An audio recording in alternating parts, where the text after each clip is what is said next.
Miau, miau, miau. Bienvenidos a El Gato Narrador. Hoy leeremos. Mi hermano mayor vendió la casa de nuestros padres sin avisarme porque yo no merecía nada por ser el hijo problemático, pero usó el dinero para invertir en criptomonedas y lo perdió todo en una estafa. Hola a todos.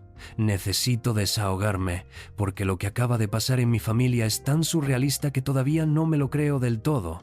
Mi hermano Ricardo, quien siempre se creyó el hijo perfecto, acaba de perder toda la herencia familiar en una estafa de criptomonedas después de vender nuestra casa sin avisarme. Y la ironía es que lo hizo porque consideraba que yo era demasiado irresponsable para manejar dinero. Para dar un poco de contexto, yo soy Mateo, tengo 32 años, y sí, he tenido mis problemas, no voy a negarlo. Durante mis 20s luché bastante con el alcohol y tomé algunas decisiones financieras cuestionables, pero eso fue hace años. Ahora vivo en un apartamento modesto, trabajo como programador freelance y aunque mi vida no es perfecta, he logrado mantenerme sobrio y estable. Pero para Ricardo, yo siempre seré el hermano problemático que no merece nada. Ricardo es 4 años mayor que yo y desde niños fue el hijo ejemplar. Notas perfectas, carrera universitaria exitosa, esposa encantadora llamada Elena, 2 hijos adorables y una empresa de consultoría próspera. Mis padres, que fallecieron hace 2 años con apenas 6 meses de diferencia, siempre lo pusieron como ejemplo. No es que me odiaran, pero era obvio quién era su favorito. Todo comenzó hace 3 semanas cuando estaba en mi apartamento, todavía rodeado de cajas sin desempacar porque me había mudado recientemente, tratando de organizar mi espacio de trabajo. El lugar era un desastre, lo admito, con algunas botellas vacías de cerveza de la noche anterior esparcidas por ahí. Sonó el teléfono y era un notario con una voz muy formal que me pedía que me presentara urgentemente para firmar documentos relacionados con lo que llamó la liquidación final de la propiedad familiar. Me quedé confundido porque no tenía idea de qué me estaba hablando. Le pregunté específicamente a qué se refería y fue cuando me soltó la bomba. La casa donde crecimos ya había sido vendida hacía una semana. La carta oficial que me llegó por correo ese mismo día confirmaba todo. Mis manos temblaban mientras la leía. No podía creerlo. Esa casa no era solo una propiedad, era nuestro hogar de la infancia. Allí estaban grabados todos nuestros recuerdos familiares, desde las navidades hasta los cumpleaños, desde las discusiones hasta las reconciliaciones. Y Ricardo la había vendido sin siquiera mencionármelo. Inmediatamente me dirigí a su oficina. Lo encontré revisando documentos inmobiliarios como si nada hubiera pasado. Cuando irrumpí en su despacho, ni siquiera levantó la vista al principio. Le grité que cómo se había atrevido a vender la casa sin consultármelo, y fue entonces cuando me dijo, con esa frialdad característica suya, que nuestros padres le habían dado poder notarial porque sabían que yo no podría manejar esa responsabilidad. Me explicó que no solo habían vendido la casa, sino que yo nunca había tenido voz ni voto en el asunto. Según él, nuestros padres habían tomado esta decisión en privado porque estaban preocupados por mi futuro y mi capacidad para tomar decisiones financieras responsables. Mencionó mi pasado con el alcohol y algunas inversiones fallidas que había hecho años atrás como justificación para excluirme completamente de la herencia. La pelea fue intensa. Le dije que entendía sus preocupaciones del pasado, pero que llevaba años viviendo de manera responsable, que merecía al menos haber sido consultado sobre la venta de la casa familiar. Pero Ricardo se mantuvo firme, insistiendo en que estaba protegiendo tanto mi futuro como el de su familia al manejar todo él mismo. Salí de su oficina completamente devastado. Caminé por las calles nocturnas de la ciudad durante horas, procesando no solo la traición, sino también el hecho de que mis propios padres habían dudado tanto de mí. Pasé frente a varios bares, pero logré resistir la tentación de entrar. En lugar de eso, regresé a mi apartamento y me senté frente a mi computadora, mirando una foto familiar donde todos sonreíamos, tomada en la casa que ya no existía para nosotros. Fue entonces cuando decidí usar mis habilidades técnicas para investigar exactamente qué estaba haciendo Ricardo con el dinero de la venta. No tenía intenciones maliciosas al principio, solo quería entender cómo estaba manejando nuestra herencia, que ahora era completamente suya. Comencé a investigar discretamente sus cuentas digitales y movimientos financieros. Lo que descubrí me dejó helado. Ricardo había transferido los $180,000 completos de la venta a una plataforma de inversión llamada Crypto Gold Elite. Los registros mostraban que la transferencia se había hecho apenas 2 semanas después de la venta. Decidí investigar más profundamente esta plataforma. Desde mi computadora, comencé a analizar el sitio web de Crypto Gold Elite, tomando notas y capturando pantallas de todo lo que encontraba. A primera vista, el sitio parecía profesional y legítimo, con gráficos sofisticados y testimonios de clientes satisfechos. Pero mientras más profundizaba, más elementos sospechosos encontraba. Luego logré acceder a los correos electrónicos de Ricardo y descubrí una extensa cadena de comunicaciones con supuestos asesores de inversión de la plataforma. Al leer estos correos, me quedé horrorizado por lo que vi.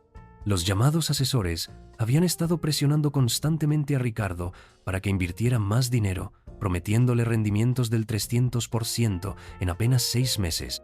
Los correos estaban llenos de banderas rojas evidentes, testimonios claramente falsos, certificados fraudulentos con errores ortográficos y una presión psicológica constante, usando técnicas de manipulación emocional. Me debatí internamente sobre si debía advertir a Ricardo o simplemente permitir que aprendiera la lección por las malas. Caminé por el parque donde solíamos jugar de niños, recordando épocas más felices cuando nuestra relación fraternal era genuina y llena de cariño, pero mi resentimiento por la traición era muy fuerte. Decidí continuar observando desde las sombras, y fue entonces cuando descubrí algo aún peor. Ricardo había hipotecado su propia casa para conseguir dinero adicional para invertir en la plataforma. Los registros bancarios mostraban que no solo había invertido los $180,000 de la herencia, sino también sus propios ahorros de $90,000 y $120,000 adicionales obtenidos mediante una hipoteca sobre su casa.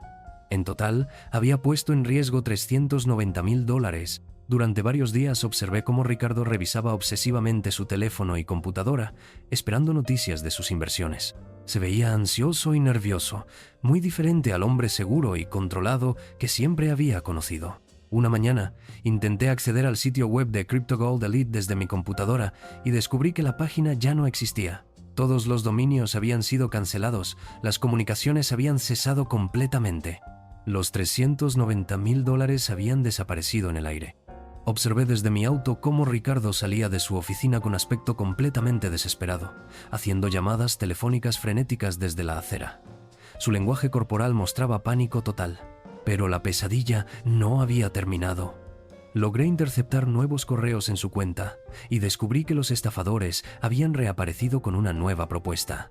Le decían que su dinero no estaba perdido, sino congelado por regulaciones internacionales, y que podían liberarlo si pagaba una cuota de liberación adicional de $50,000. Era horrible leer cómo estos criminales manipulaban psicológicamente a mi hermano, aprovechándose de su desesperación y haciéndole creer que todavía había esperanza de recuperar su inversión. Ricardo, en su estado vulnerable, parecía estar considerando seriamente pagar esta cuota adicional. Las cosas se empeoraron cuando comencé a notar personas desconocidas merodeando cerca de la casa de Ricardo y su oficina.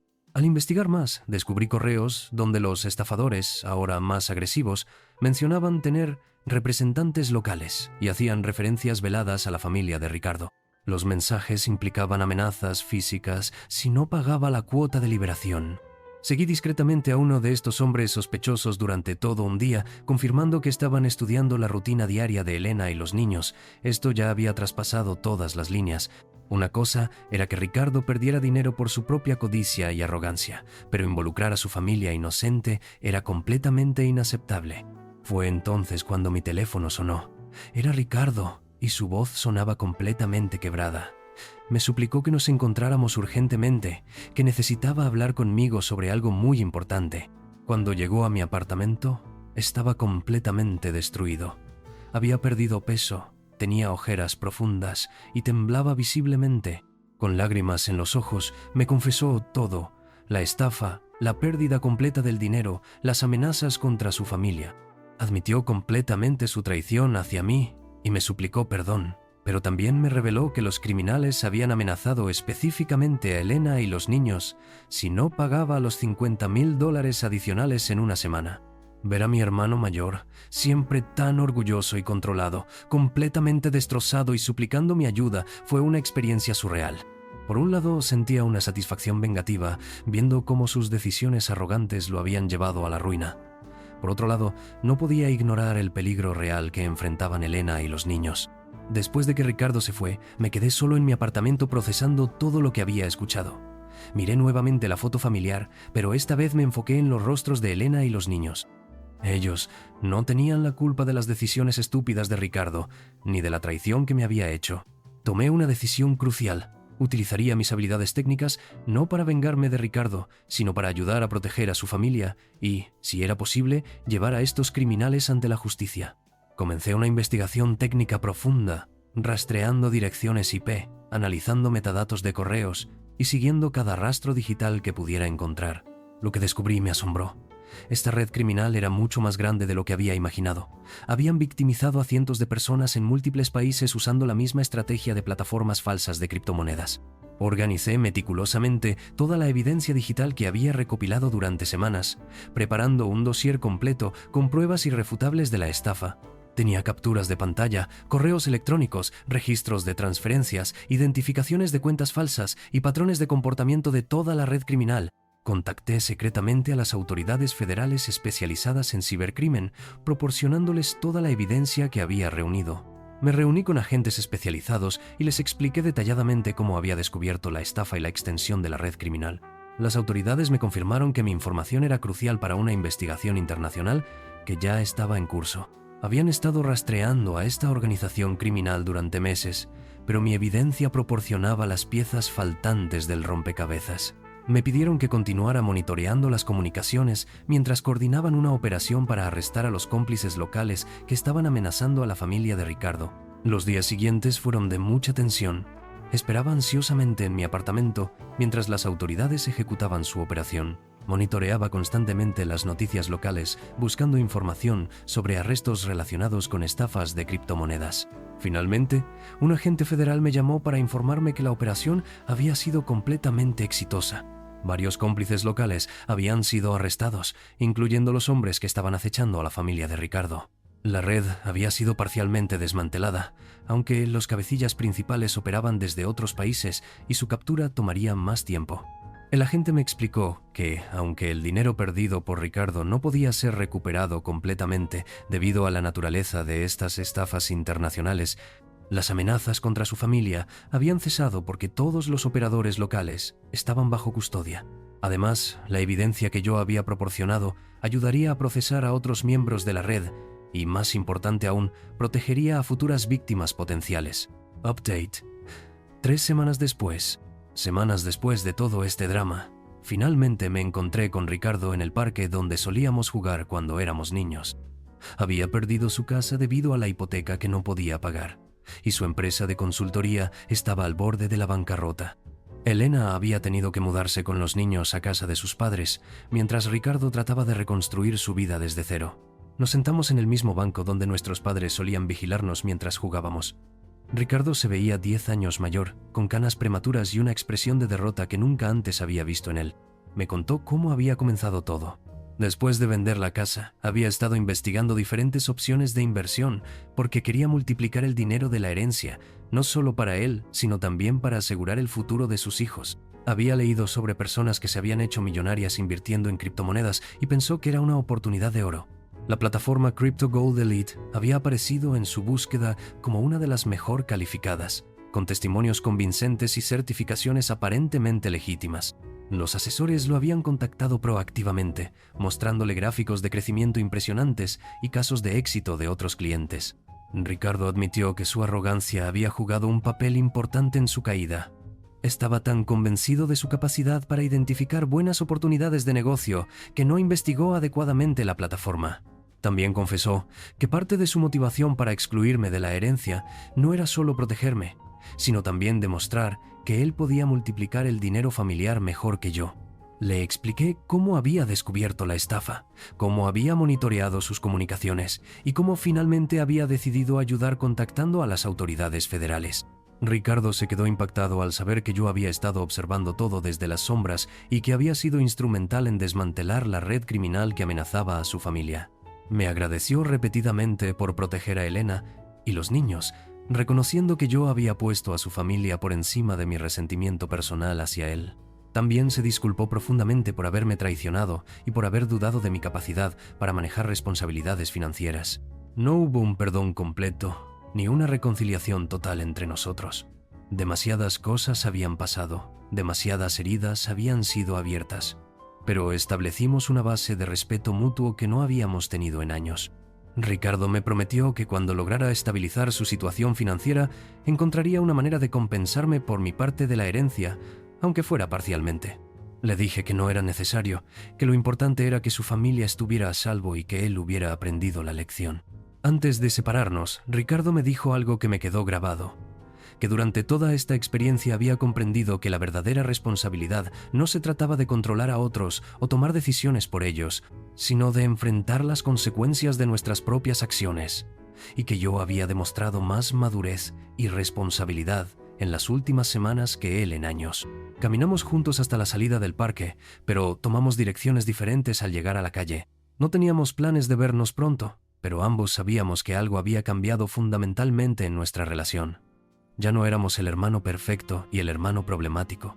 Ahora éramos solo dos hombres que habían aprendido lecciones muy duras sobre la familia, el dinero y las consecuencias de nuestras decisiones. En cuanto a mí, encontré una extraña paz en todo este proceso. No conseguí venganza en el sentido tradicional, pero logré algo mucho más satisfactorio: demostrarme a mí mismo que podía actuar con integridad incluso cuando había sido traicionado.